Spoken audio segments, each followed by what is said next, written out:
Good evening and welcome to the number 10 coronavirus press conference. Before I turn to this evening's announcements, I want to update you on the latest data. 3,532,634 tests for coronavirus have now been carried out in the UK, including 73,726 tests carried out yesterday.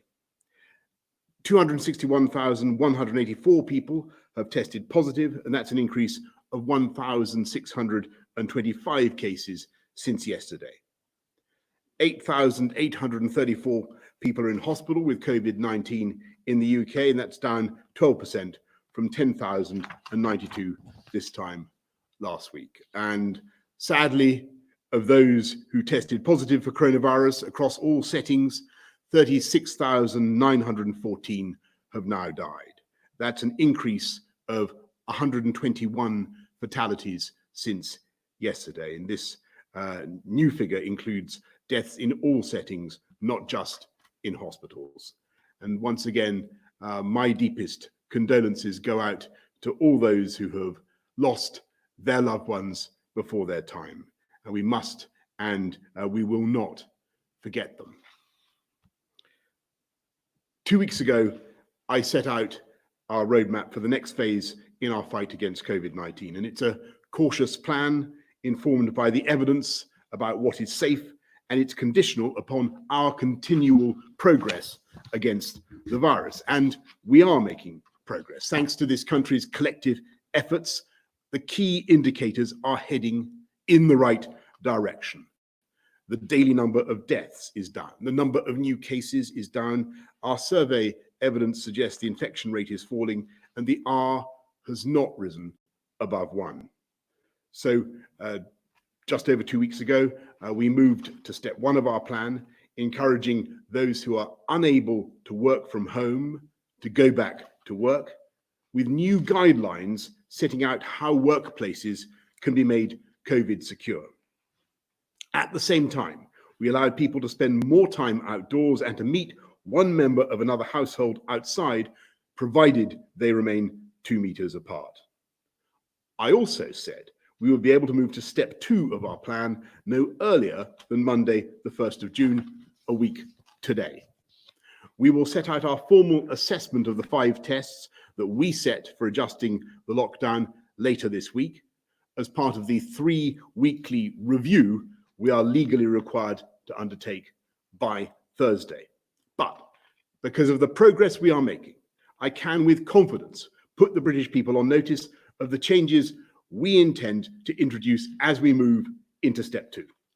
And I think it's important to give that notice so that people have sufficient time to adjust and get ready before those changes come into effect.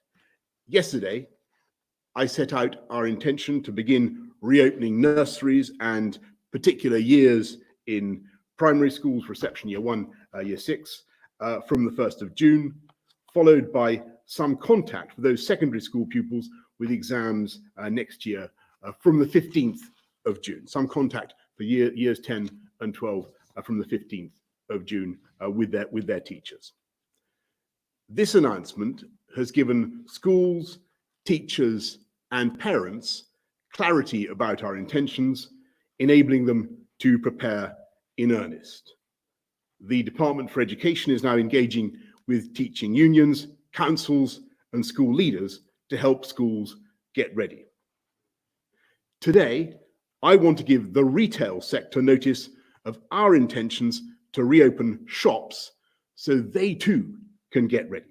So I can announce that it is our intention to allow outdoor markets to reopen from June the 1st, subject to all premises being made COVID secure, as well as car showrooms, which often had significant outdoor space and where it is generally easier to apply social distancing.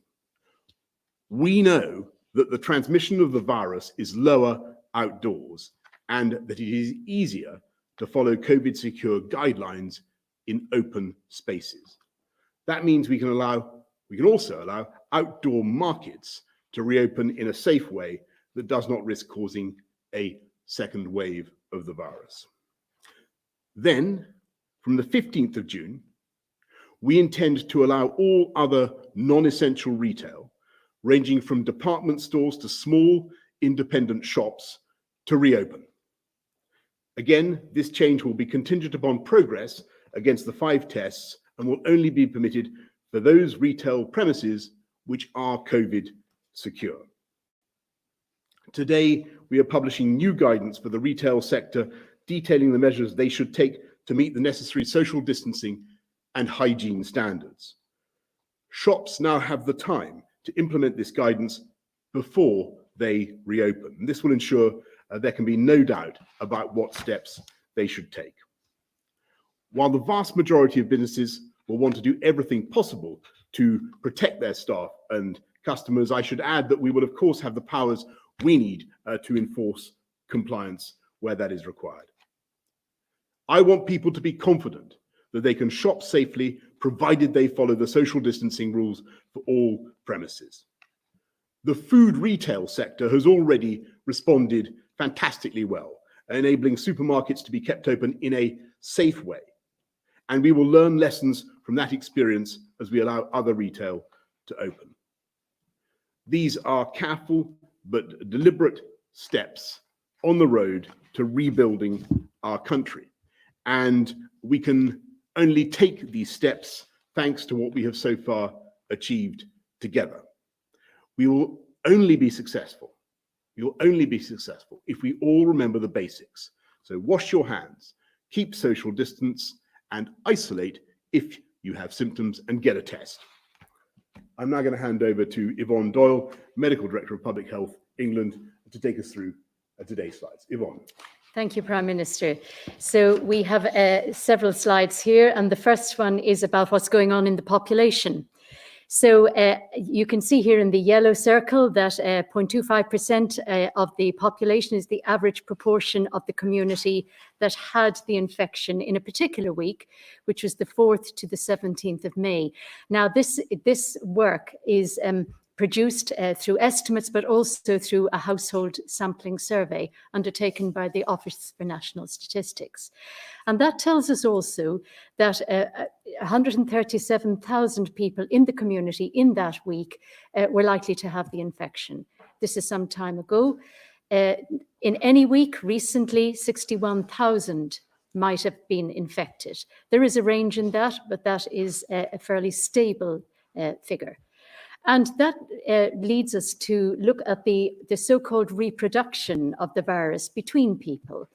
And you can see how that works there. If the reproduction is 3, then for every person, 3 others, and 3 more, and that becomes very quick and fast in the community. However, if the reproduction is 1, much less so. If it's below 1, even less than that. If somebody meets several people before any transmission occurs, and this is good news. And at the moment, the estimate is that the reproduction is between 0.7 and 1.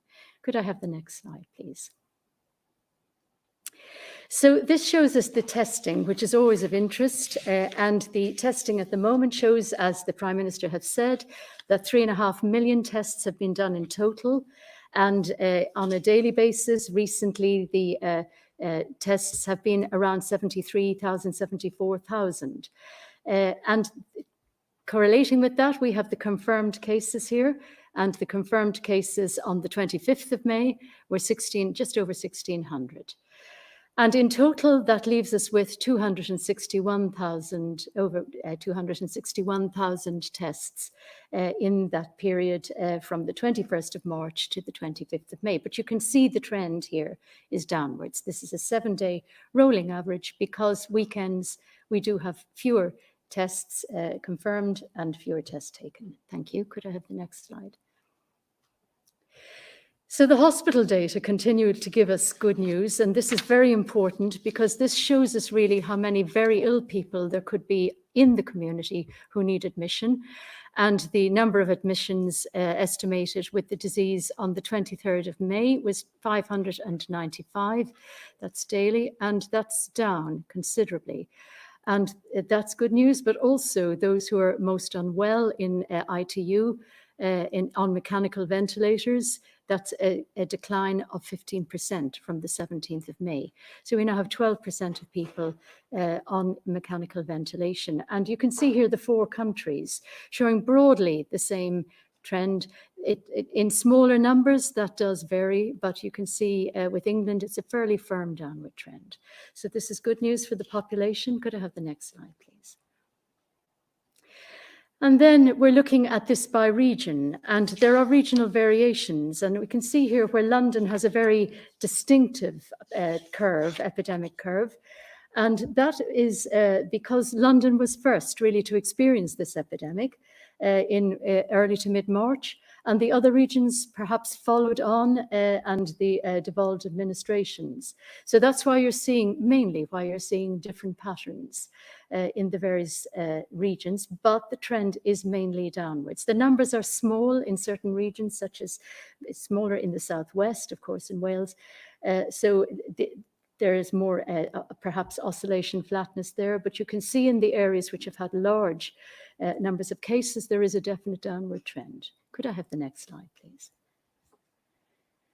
And sadly, here are the deaths. 121 deaths occurred on the 25th of May. This trend is also downwards. It's very welcome that the trend is downwards. It remains a very tragic event, which really touches all of us every day.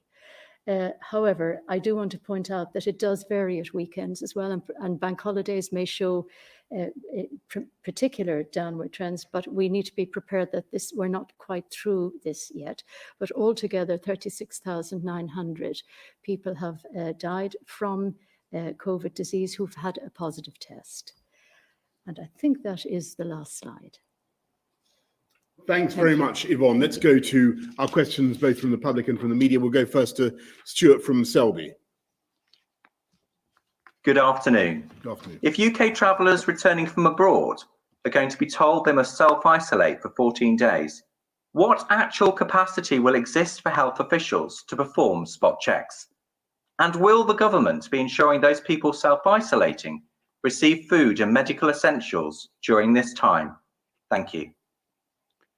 Well, thank you. I'll go to Yvonne for the ability of health officials to do spot checks in a minute. But Stuart, what we're trying to do is to make sure that from June the 8th, when the measures come into effect, that people can we no longer have people coming into this country who can, as it were, reinfect the UK after we've made this huge effort to reduce infections and get the R down. So that's the reason for the quarantine system. We hope it will be bearable. We hope that people understand why it's necessary, and we will take every steps to ensure that we make things as manageable as possible. I cannot tell you what provision we've yet made for people self-isolating, whether they will receive food and provisions. I think it would be reasonable to assume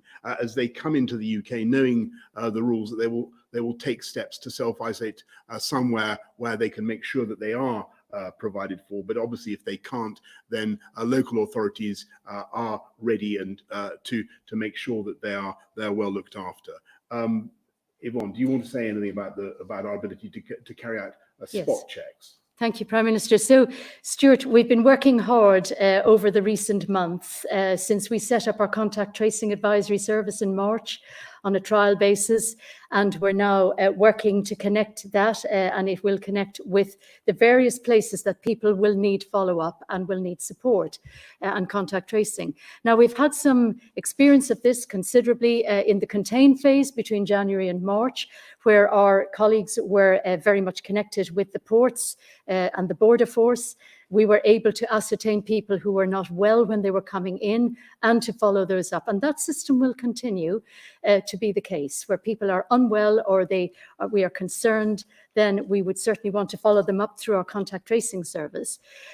We are working with one of the airports to look at other ways that perhaps checks can be done through the airport. It has to be effective. It isn't always possible to ascertain people who don't have symptoms, who may be about to develop them. As far as supporting people when they're actually isolating, we have got form in this in looking after people who are particularly vulnerable, those who are shielding and those who are not able to go out and get what they need. And that system really is one that needs to imbue into the follow-up of people who are very vulnerable. So this system will be set up to connect maximally, and we will be testing that from June. Thanks so much, Yvonne. We'll go to Claire from Harpenden. And Claire's question is, since the restrictions have been lifted, there are large groups gathering in local parks, ignoring all social distancing rules. When many of us are being so vigilant and staying alert, what can be done to discourage this blatant disregard for the rules?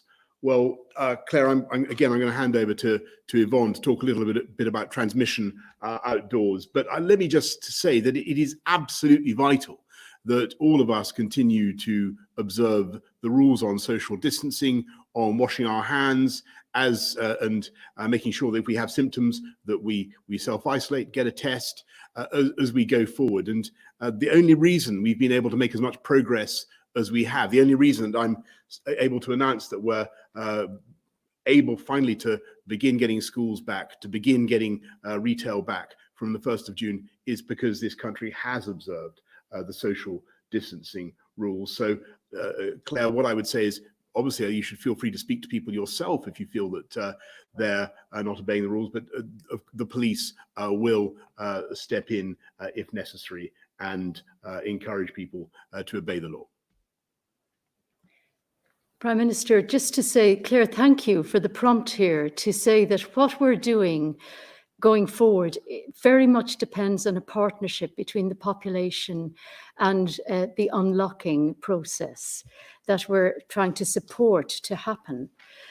This isn't about going back to the way everybody lived before. It is a responsibility socially to distance, to not go out if unwell, to remember that this virus can reappear. And therefore, it is important that people maintain the basic hygiene and distancing rules that are there. And we're dependent on this on a voluntary basis. We want people to understand that this is the way we will be living for some time. Thank you very much, Yvonne. We go to the media. We go first to Laura Koonsberg of the BBC. Thank you, Prime Minister. You promised people maximum transparency. You knew your chief advisor had gone against the spirit of the lockdown rules, whether driving 30 miles to a local beauty spot when he was in County Durham, supposedly to test his eyesight, or not self-isolating straight away when his wife had symptoms. In fact, he returned to work at Downing Street when she was falling ill. Dominic Cummings would not express any regret about any of that this afternoon. Do you?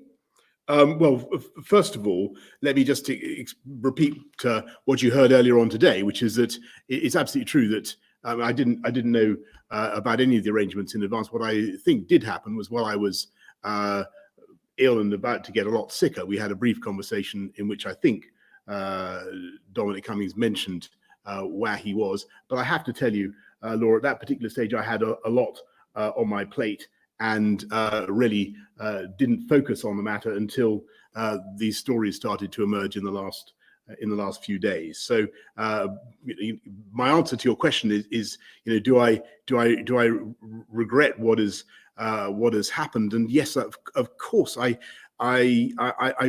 do regret the confusion and the anger and the pain that people feel, because as Yvonne has just been saying, this is a country that's been going through the most tremendous difficulties and suffering and in the course of the last 10 weeks. And that's why I really did want people to understand exactly what had happened. And that's why, you mentioned openness and transparency, Laura. I thought it was important that, I tried yesterday to explain my version of what I'd heard from Dominic Cummings, but obviously I couldn't go into it in all the detail that I know that you will want to hear, and I think that the public actually needed to hear. And so that's why we had the statement and the very extensive questions that we did today.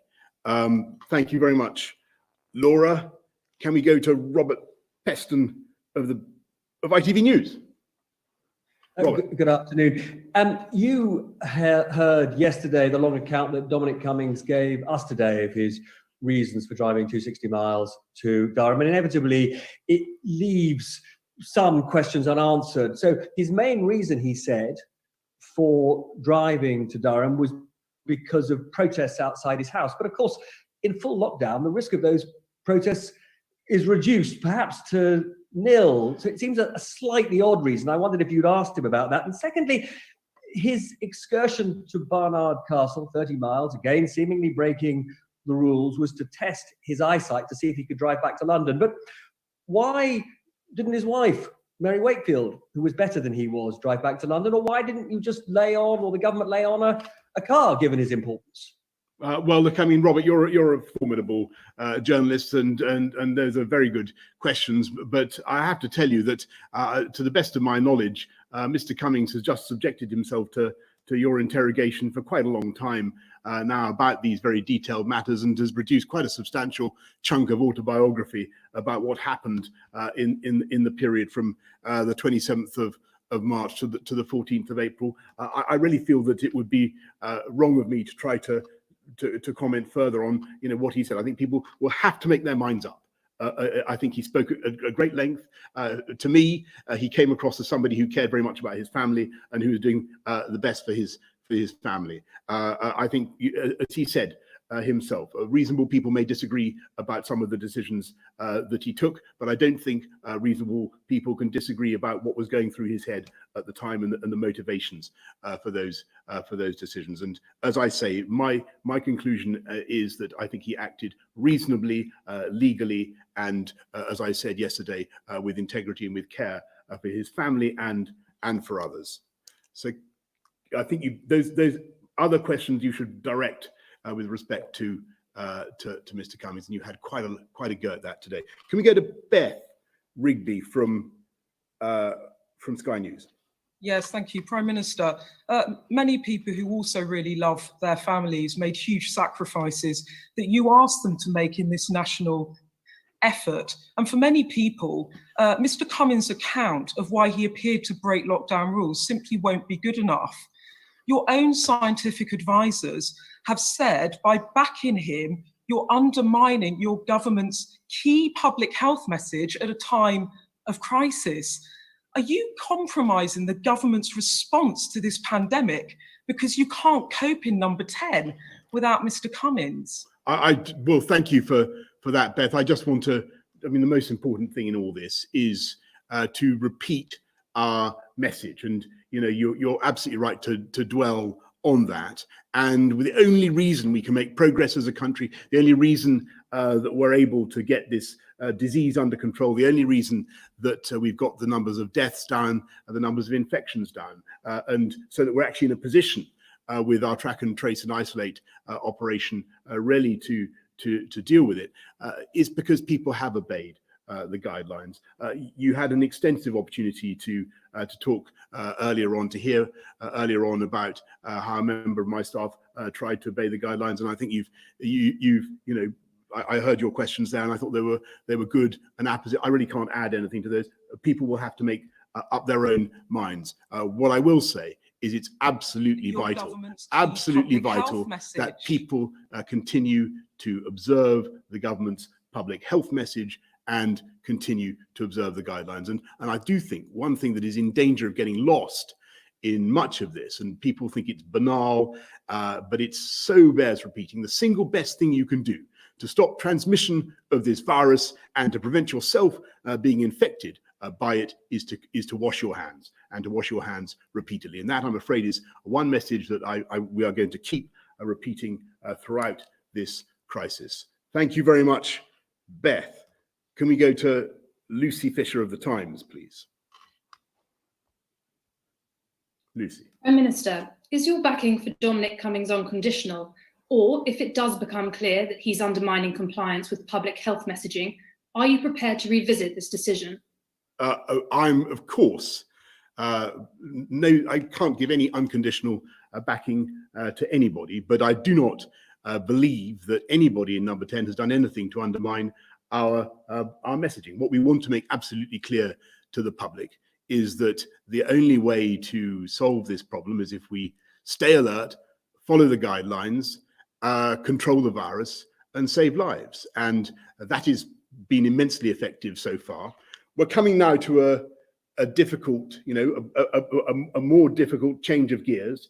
We're going to be reopening some retail, then more retail in the course of the coming month. We're asking schools gradually to reopen. It is absolutely vital in this period that we continue to observe social distancing, washing our hands, isolating ourselves if we have symptoms. And I know that the common sense of the British people will get us through it. Could we go to Rowena Mason of The Guardian, please? Prime Minister, are you expecting millions of people around the country to believe that Dominic Cummings needed to take a 60-mile round trip to a local beauty spot with his wife and child just to test his eyesight? And secondly, Conservative MPs, at least 20 of them, senior clergy, scientists, medics, lawyers, and many, many constituents from across the political spectrum, all believe that Mr. Cummings should quit for his actions. Are they all wrong? Look, I can't go into go back over what you've heard this afternoon, but on the point about eyesight, I might just say I'm finding I have to wear spectacles for the first time in years because of I think because of the effects of this thing. So I'm inclined to think there's some I think that's very, very plausible that there's that eyesight can be a problem associated with coronavirus. On your point about credibility and I think people asking for resignations. I understand why people may wish to see resignations, but I think that people will make up their minds about what Mr. Cummings had to say. And I note that the Guardian, I think on Saturday, had a headline which was "Police spoke to Cummings about lockdown," and as far as I know, that is simply not the case. And I think it's important for us all to stick to the facts as far as we possibly can. Rowena, can we go to Sam Lister of The Express? Thank you, Prime Minister. Dominic Cummings said that mistakes have been made in the handling of the coronavirus crisis, but it was for the government to explain. I'm sure he must have discussed those with you. I wonder if you can tell us what they are. And also, on your announcement today, many people will be really pleased that shops are reopening. Would you encourage people who are financially able to get out and spend to revive the economy? Well, Sam, I think the short answer is yes. I think insofar as people can get out and enjoy themselves in the open air as we will begin from the 1st of June, as they can make use of open air shopping, car showrooms, then I'm certainly not going to discourage them from spending at all. And I think that it's early days, but we're very much hoping that there will be a bounce back over the course of the next few months. So I think the short answer to your question is yes, absolutely. So question. Sorry, forgive me, your first question. On the mistakes made during the coronavirus crisis. Well, oh yes, I mean, thank you, Sam. Look, I mean, I saw that Dom referred. I think that to mistakes. I think the reality is that this is a country and a government that has been like every other country and government around the world in trying to cope with an absolutely unprecedented virus, a plague that has had economic, social, behavioral, psychological, and health consequences unlike anything that we've seen in the last 70 years. And it's obliged us as a country to impose restrictions, to ask people to do things in a way that didn't even happen during the Second World War. It's been a quite extraordinary time for this country, and for any government to say that it hasn't learned anything as it goes along, doesn't think that there are important ways in which we would want to prepare better for the next time. Of course, that'd be absolute folly to say that. But what I would say, Sam, is that when I look at what this country has achieved in getting the virus under control, in reducing, in protecting the NHS, stopping that from being overwhelmed, making sure that every patient had a ventilated bed, and that was the real threat that we saw at the beginning. Wrapping our arms around every worker in this country with the furlough scheme, again, something completely unlike anything other countries have done, and achieved at record speed by HMRC and our civil service. I really think when I look at what local authorities, what the national government, what the civil service, what the NHS have achieved over the last 10 weeks, I think we have great cause to be very, very proud of the way those public servants have responded. And there will still be challenges ahead. I've absolutely no doubt about it, but we will continue to learn and improve where we can every step of the way in a spirit of complete humility. Anyway, thank you very much, Sam, and thank you all very much for listening this evening. Thank you.